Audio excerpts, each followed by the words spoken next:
Provide an overview of settler colonialism/genocide. Settler colonialism is an ongoing system that prolongs the genocide of indigenous people and communities. It's a system made to remove the indigenous people in order to take the land for use by settlers. A couple of examples of settler colonialism are the Dutch control over South Africa and British control over India. Settler colonialism has changed the lives of indigenous people and communities across this land.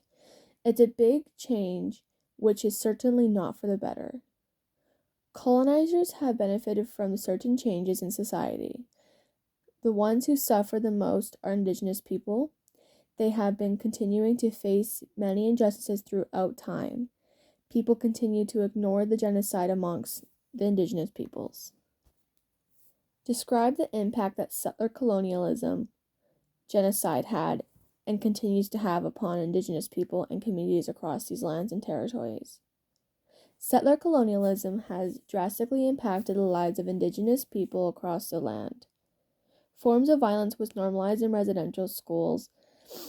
If indigenous people spoke their native language, ran away, smiled at children of the opposite sex, or at their siblings, this would lead to being beat or whipped and many other forms of abuse.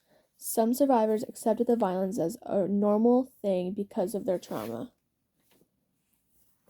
Indigenous peoples have limited or no access to affordable food and no access to clean water.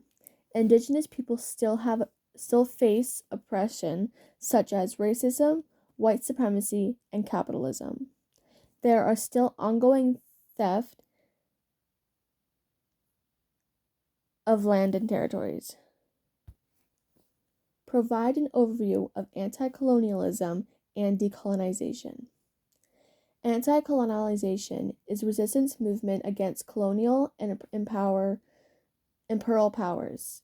Anti-colonist and opposed colonialism, decolonization is undoing colonialism within ourselves and in society. It's freeing a country from being dependent on another country. An example of decolonization is India becoming independent from England after World War II. The current process of decolonization is healing of grief, anger, and loss. It's moving forward to a place where indigenous people can thrive and feel safe. Provide information about the various ways in which indigenous people and communities have and continue to resist, challenge power. Indigenous people have always resisted settler colonialism. Indigenous people were protesting colonial power by declaring their rights to land and traditional indigenous authority. An example would be in the 1800s during the Red River and Northwest rebellions. Lewis Reed organized the Métis to fight for governments and land rights. Another example would be throughout the 1800s and 1900s, multiple indigenous groups formed to fight for loss of land, culturally destructive policies and practices, as well as poor health actions and reserves. Question 5. Some of the actions that settler and non-indigenous people take to eradicate settler colonialism collectively include learning about their region and lands they stand on, taking the time to learn about history, knowledge, foods, plants, produce, etc. Indigenous peoples are not the issue here.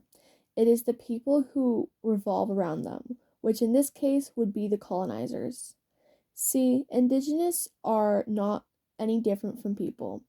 Around the world, there are the pioneers of the lands that we settle on.